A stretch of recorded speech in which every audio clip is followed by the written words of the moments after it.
тут танцы продолжаются.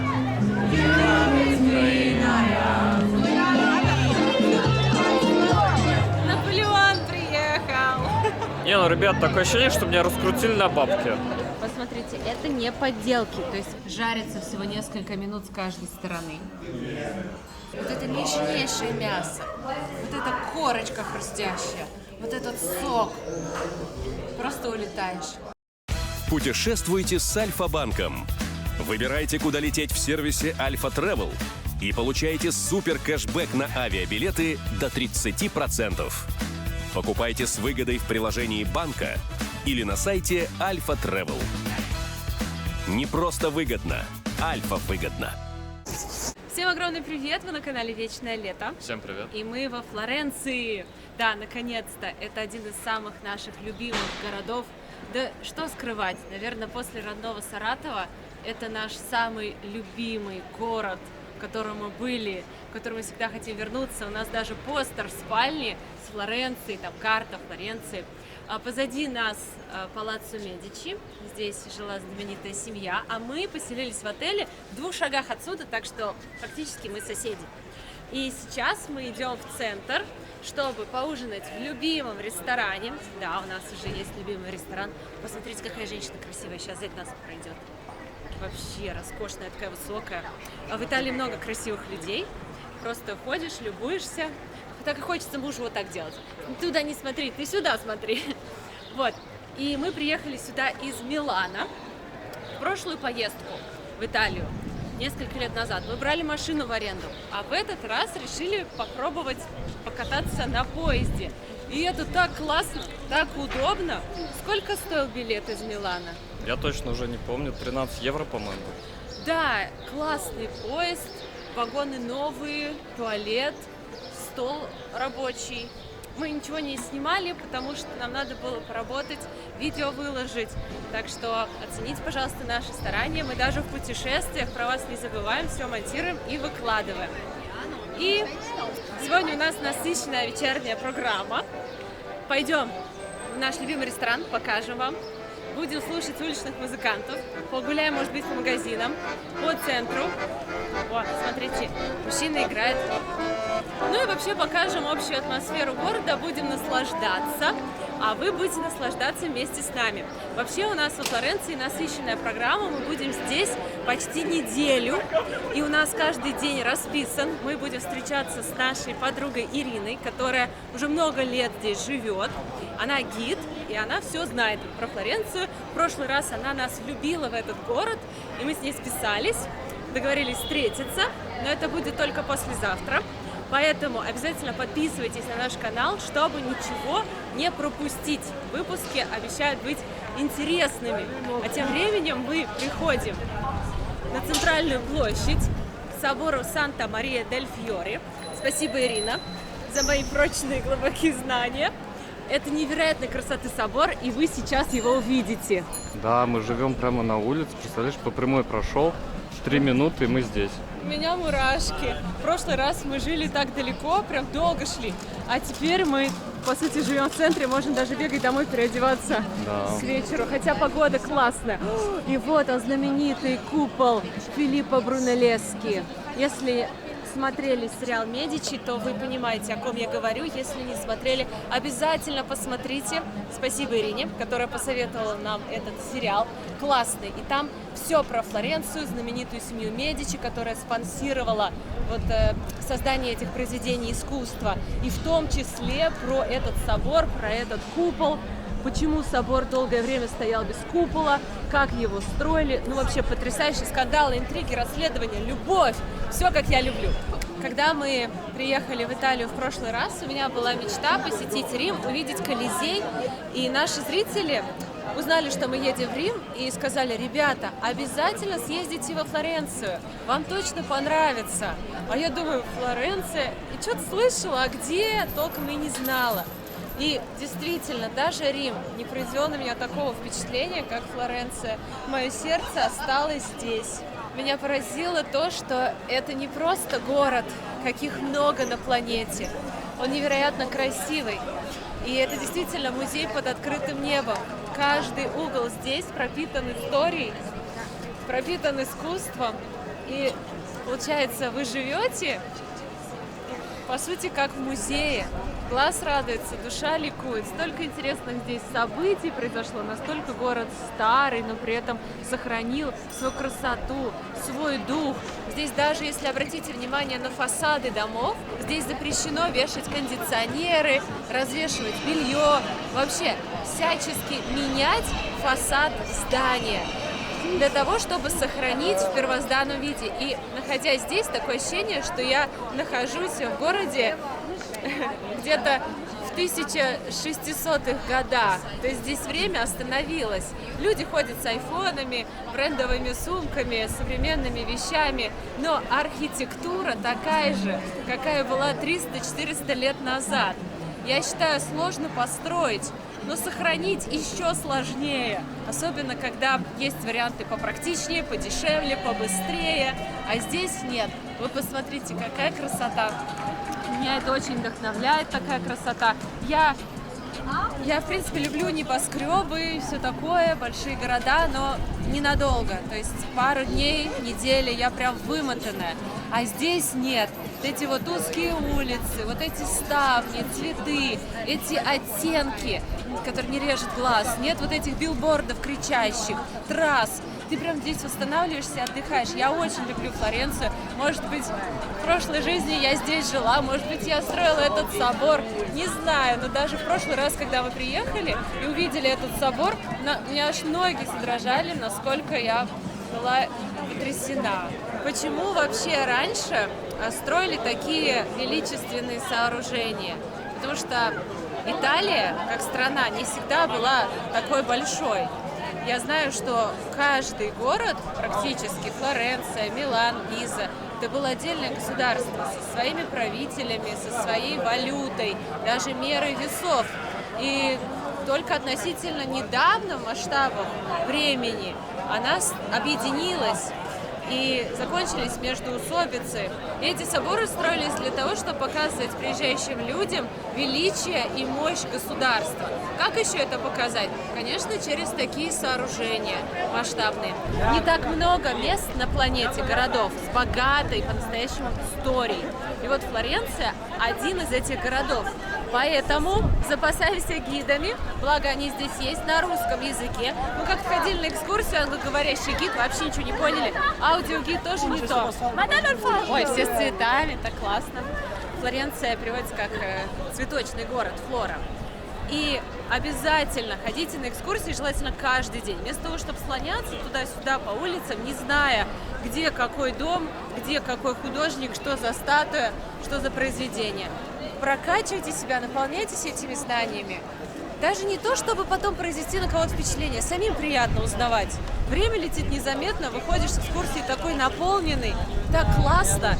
Это для меня даже интереснее, чем шопинг. Потому что у шопинга есть границы. Ну, купил все, что хотел, ну, как бы все, а потом уже так не вставляет. А вот новые знания, полученные на месте от профессионала, вот это круто. Здесь нет потолка, не надоедает. И мы сейчас любуемся вот этим куполом. С этого ракурса на него открывается потрясающий вид. Купол Брунеллески. Его строительство откладывалось по причине того, что флорентийцы построили огромный собор, просто огромный. Таких соборов, мне кажется, еще свет не видывал. А как купол приделать, они и не знали. Тогда еще не было таких технологий. И все их попытки, они при расчетах были провальными, пока не появился вот этот гений Брунеллески, который сказал: мы сделаем не один купол, а два, двойной. Из губчатого камня, сверху мы уложим вот так вот кирпичики елочкой, провел все расчеты, Медичи в него поверили, дали денег, и вот мы видим плоды этого союза, Великого Союза, как я считаю. Флоренция выделяется из всех городов. Вот если где-то в рекламе телевизоров, да, там показывают города мира, то все там узнают сразу Париж, Колизей в Риме и, конечно же, вот этот купол. Визитная карточка Флоренции – это вот этот собор Санта-Мария-дель-Фьори и купол Брунеллески.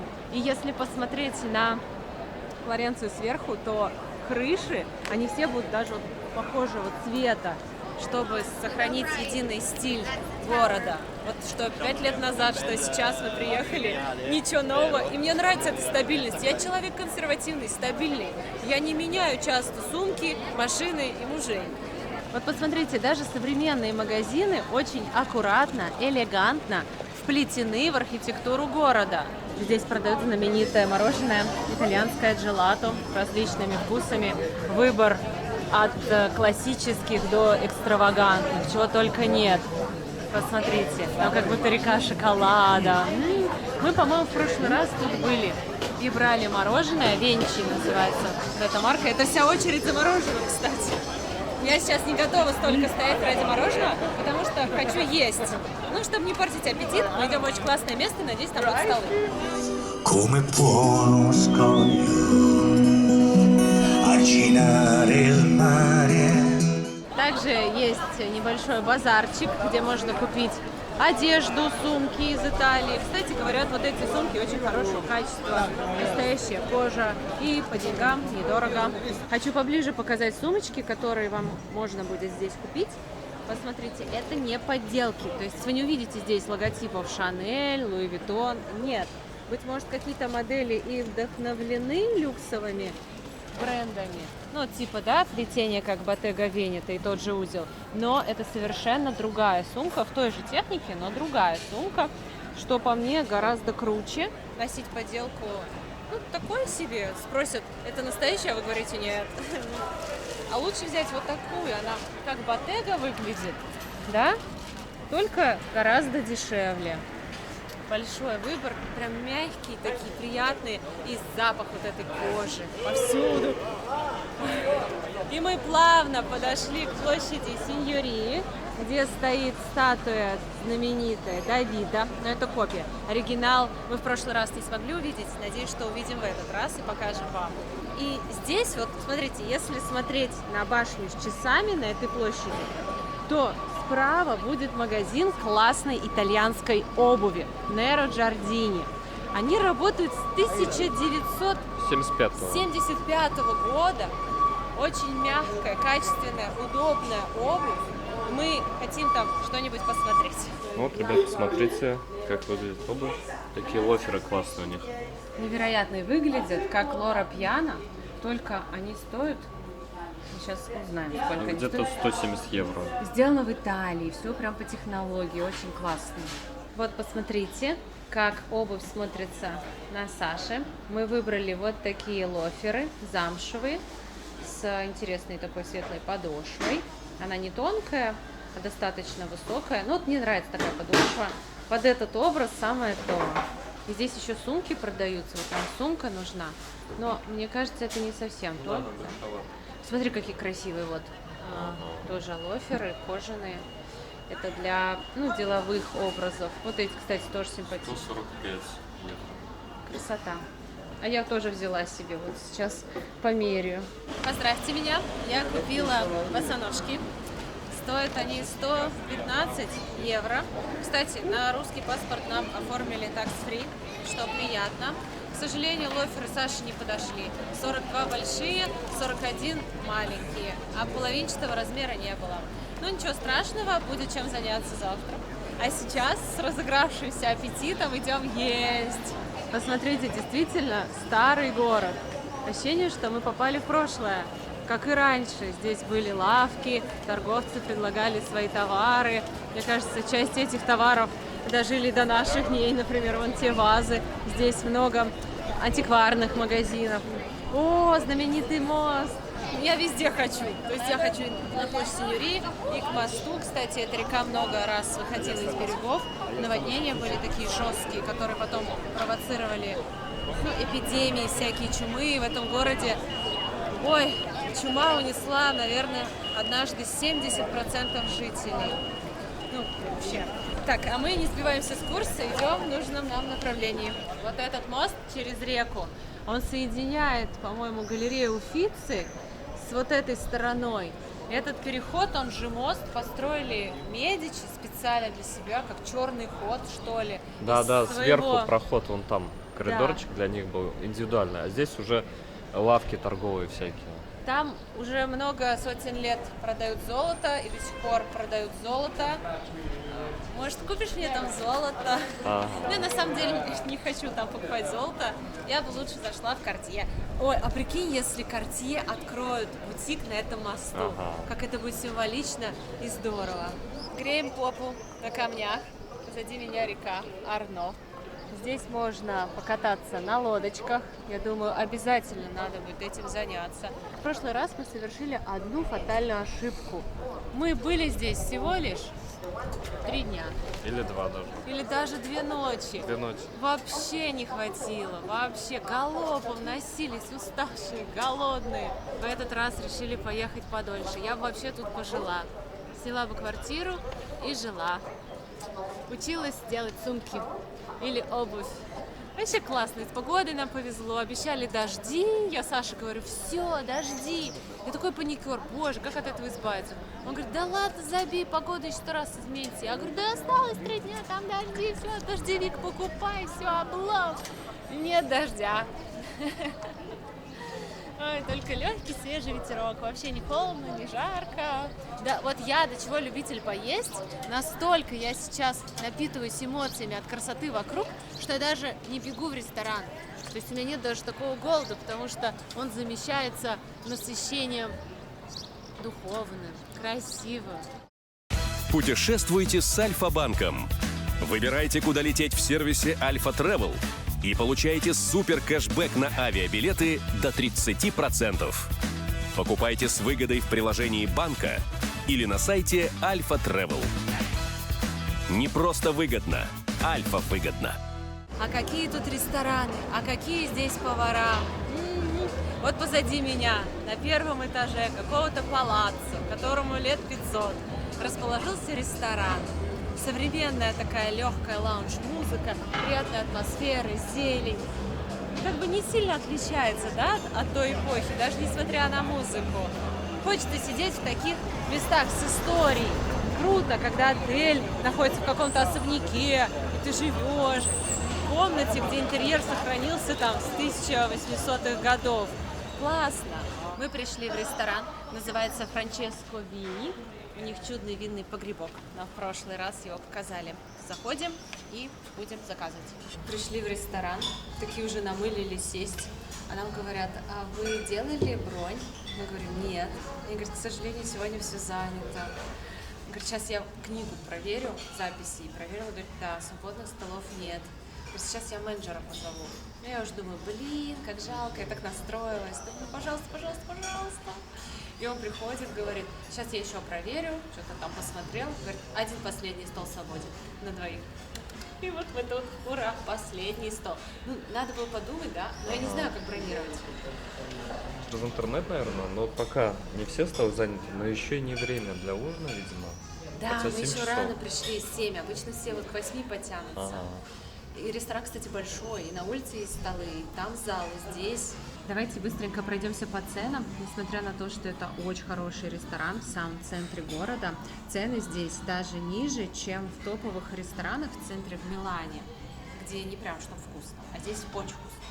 И смотрите, салаты в среднем 16-19 евро, паста 15-18, а в центре Милана 18-22. Так, есть еще, ну вот можете поставить на паузу, посмотреть. Вот бистек мы возьмем Фиорентина. 60 евро, он, по-моему, также и стоит, Ну, да? по-моему. Или 45, или 60. Тирамису 7 евро. Ну и все сладости вообще по 7. Напитки безалкогольные 3-8 евро. Ну, я хочу, наверное, вино. Мы в прошлый раз взяли апероль со льдом. И вот со стейком мне как не понравилось. Просит красное вино. Вот, ребят, пока никого нет, покажу, как выглядит ресторанчик. Помните, с прошлого видео нам рассказывали, что этот ресторан, но внизу, там еще есть основание от Колизея. Представляете, насколько старое это здание. То есть Колизей находился прямо внизу. Принесли нашу водичку, выбрали газированную. Что хочу сказать. Видите того мужчину? Он очень хороший человек. и замечательный официант. Мы хотели заказать пасту. В прошлый раз мы здесь ели потрясающе вкусную, такую толстую пасту домашнюю с трюфелем. Это было так вкусно. И я говорю, давай закажем опять пасту и знаменитый флорентийский стейк, бистека Флорентина. И он говорит, не берите пасту. У вас есть стейк, наслаждайтесь стейком. Стейк и паста, типа не надо. Только мясо, только вино. О, спасибо, так приятно. Обычно официанты, ты что хочешь, то и бери. И нам-то какое дело? И я спросила, может салат? Он говорит, вот салат, да, можно немного. Мы взяли еще бутылочку вина. Так здорово, что этот ресторан до сих пор здесь работает. Принесли еще. О, классно. Вино, кстати, 30 евро здесь стоит бутылка. Недорого. Ну, тут есть и за бешеные деньги, за несколько десятков тысяч долларов нам показывают там внизу, в погребке. Чего только нет. Сейчас нам наливают красивенько. Ловит каждую каплю виртуозно. Такой сосредоточенный. Так приятно, когда с тобой ухаживают. Девочки меня поймут.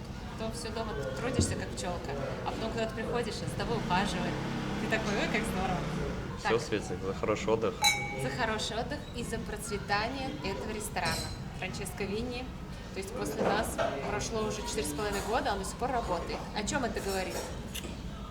О том, что место хорошее, популярное. Бронь. Сейчас люди пришли, он говорит, а столов нет. Их записали только на завтра. Поделюсь, как вино. Я вот поделилась с вами вино. Ага. Но вы далеко. А должны быть здесь, вместе, за одним столом. Давайте Представь, тут выпьем за собраться. то, чтобы они, все наши зрители, здесь оказались. За вас. Да, такую встречу устроить в Франческо Винни. В погребке можем засесть, там одни бочки, точнее бутылки. Очень вкусное вино, сухое, идеальное, ароматное. Вот образец красного сухого вина. Я не сомелье, я не эксперт и надеюсь, что не алкаш, но мне очень нравится это вино. Принесли хлеб на закуску с оливковым маслом. И хлеб здесь не соленый. Знаете почему? Это дань традиции. Когда-то Флоренция не дружила с Пизой. Пиза было отдельное государство. А у Пизы было много соли. Они продавали соль. И они так сильно поняли цены на соль, что флорентийцы сказали, а мы вообще не будем покупать соль и солить еду. С тех пор в этом ресторане хлеб не соленый. Вообще в Флоренции от соли отказались. Пресный. Справа от меня обычные ступеньки. Но что будет, если заглянуть под них? Там мы увидим погреб. Ребята принесли наш стейк. Посмотрите, какой он красивый и огромный. Настоящий стейк по-флорентийски. Весит где-то кило 200, кило 500. Порция большая. Минимум на двоих, максимум на четверых. Толщина от 5 до 8 сантиметров. Жарится всего несколько минут с каждой стороны. Приправляется только солью и немного перцем. Смысл этого блюда в том, чтобы вы оценили качество этого мяса. Данный стейк готовят из породы быков, которая выведена в Тоскане, и она называется кьянина. Для данного стейка используют бычков в возрасте от 15 до 18 месяцев, поэтому мясо получается максимально нежное. Это особая порода, которая отличается особым вкусом, особой нежностью.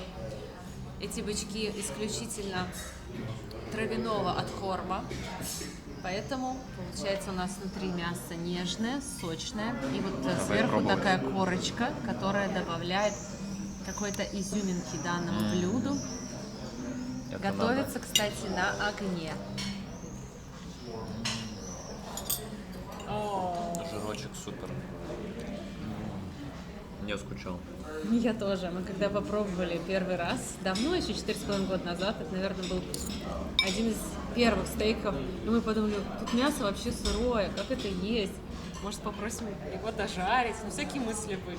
А когда мы попробовали, мы такие, вау. Вопрос отпал. Просто тает во рту. Это, ребята, Сейчас опять заплачу. нереальная красота. Божественный вкус. Нежнятина. Вот покупаешь говядину, готовишь, она жесткая. А это мясо можно есть губами. Оно свежее, нежная.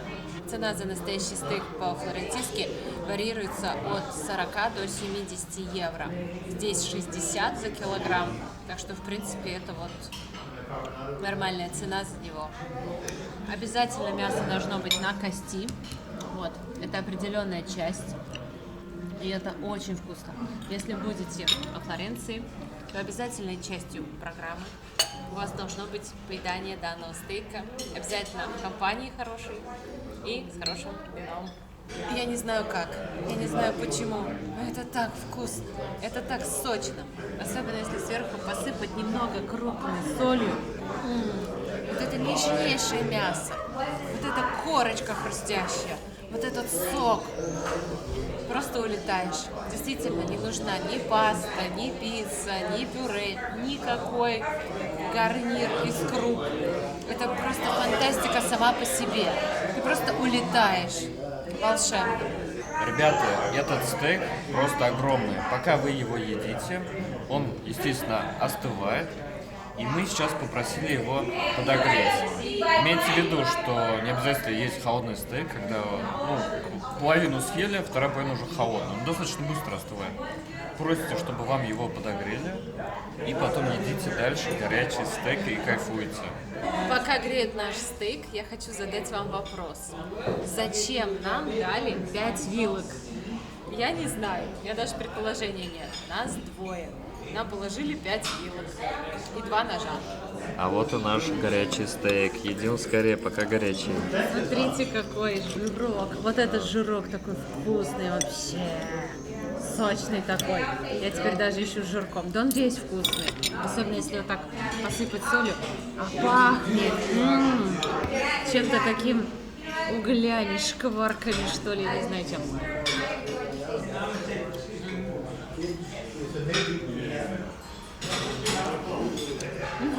Восторг, просто восторг. Мы поели, ужин был потрясающий, и наш счет вышел на 121 евро. Мы, кстати, с Сашей угадывали. Интересно, насколько выйдет счет. Саша сказала 120, сказал 110. Саша угадал, 121 евро. Получается стейк 75, вино 30, 7 евро салат, 3 вода и 6 за посадку, как я поняла. Просидели долго, время 10 часов вечера, а мы только уговорили бутылочку вина. И сейчас пойдем слушать уличных музыкантов, потому что здесь выступают самые лучшие музыканты, у них музыкальное образование. Чтобы выступать на улице, им нужно пройти какие-то проверки, подтвердить диплом, что они действительно умеют играть. Это не самоучки, которые выходят и тренируются. Нет, они классно играют. И сейчас как раз вот время, когда они уже должны выйти, оплачиваем счет и движемся дальше. И вы идете вместе с нами, так что все, не ложитесь спать. Вперед, погнали, тусить! Людей на улицах заметно меньше, все сидят в рестиках.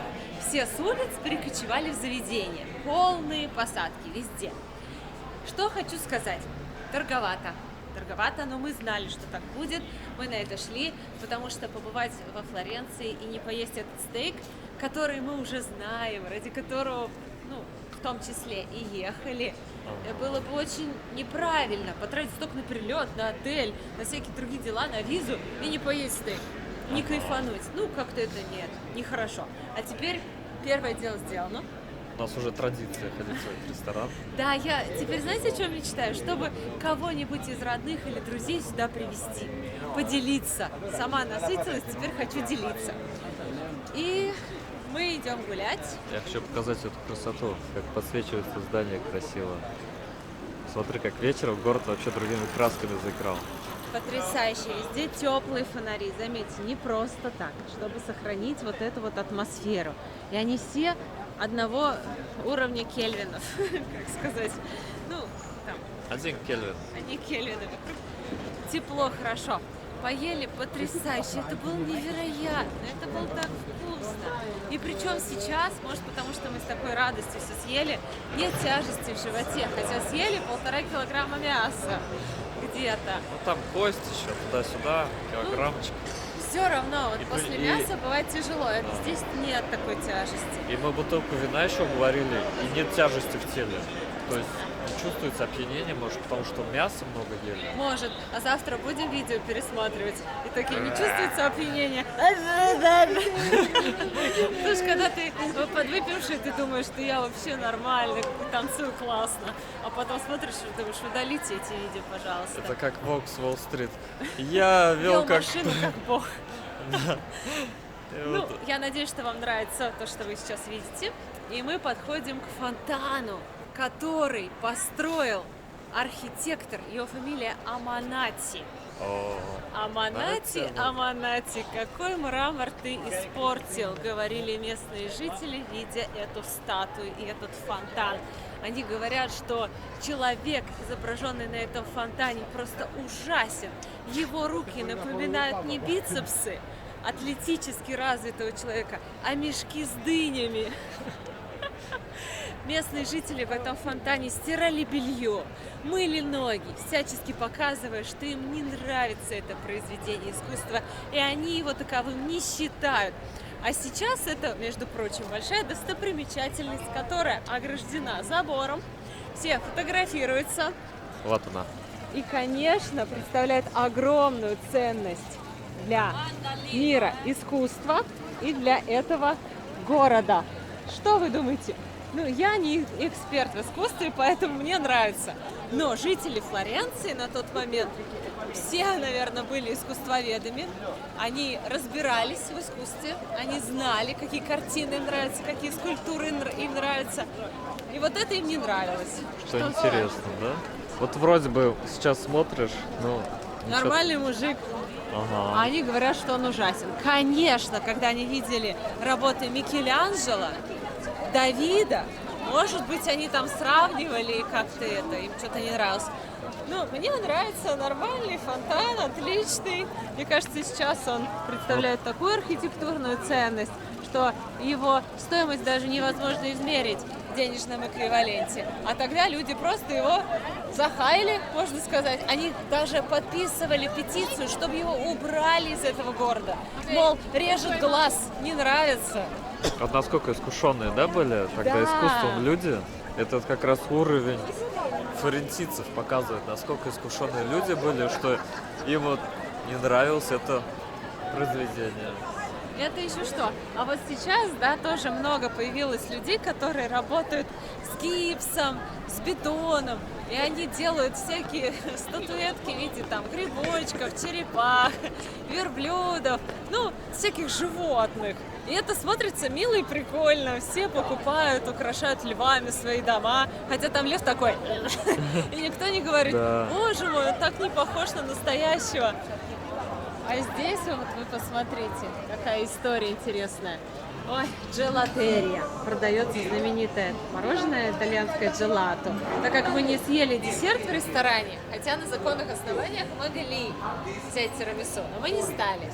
Я думаю, может, сейчас гуляем, возьмем один рожок на двоих. Уже поздно, конечно, для мороженого. Все прекрасно понимаю, но... Ну, как бы, Италия, вечер, мороженое, романтика. Говорю, Саша, выбери любой вкус, и мы с тобой одно-двоих съедим.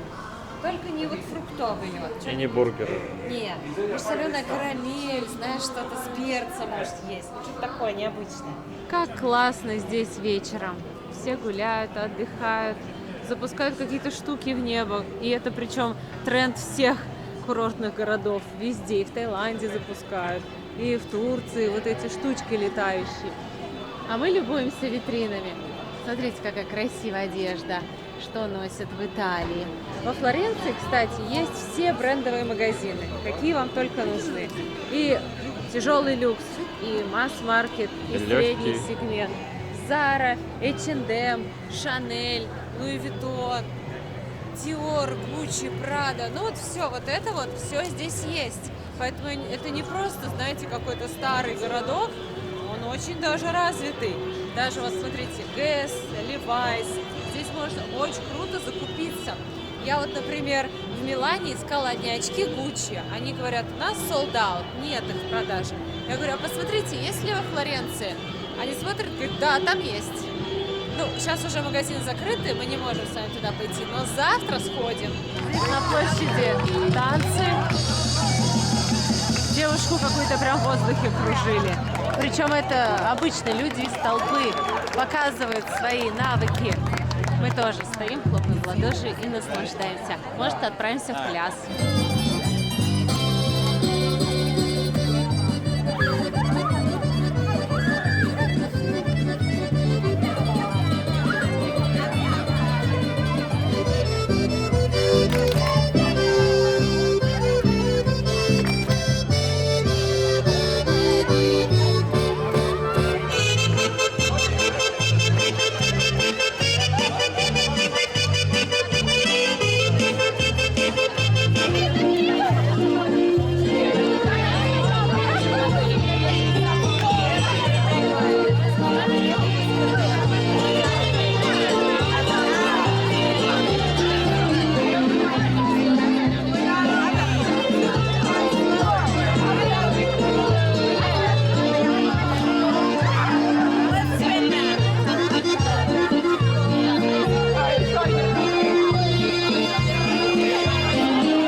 Сколько стоит карусель?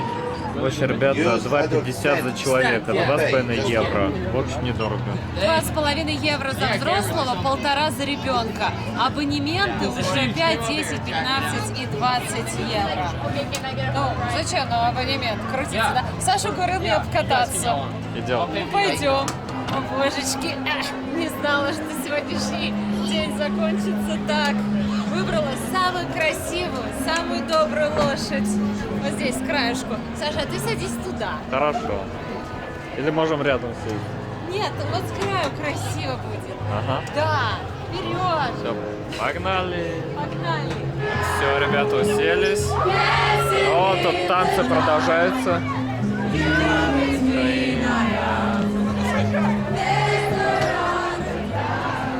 Круто, это так весело. Она еще поднимается вверх. Это же не просто по кругу, еще и вверх. И вниз. Классно. В детстве не каталась, а сейчас так же прикольно.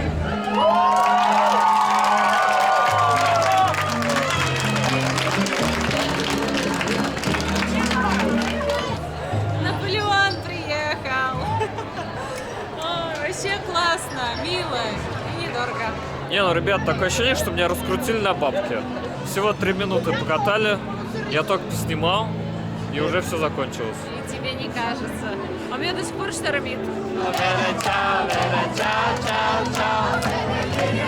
Мы решили обойти собор по кругу и очень удивились. Здесь стоит вертолет. Мы вообще не поняли, как он тут оказался. Похоже, сюда сейчас люди на нем прилетели. И мы решили его потрогать. Я не знаю, почему-то я никогда в жизни не трогала вертолет, а сегодня вот потрогала. Он на ощупь как машина. Из металла. Из металла. Почему кукла-марионетка? Мне кажется, что во Флоренции самый высокий уровень рождаемости. Потому что это самый романтичный город. Мы еще пока не были в Париже, но скоро поедем. Кстати, если хотите поехать с нами, то подпишитесь на канал, иначе мы уедем без вас.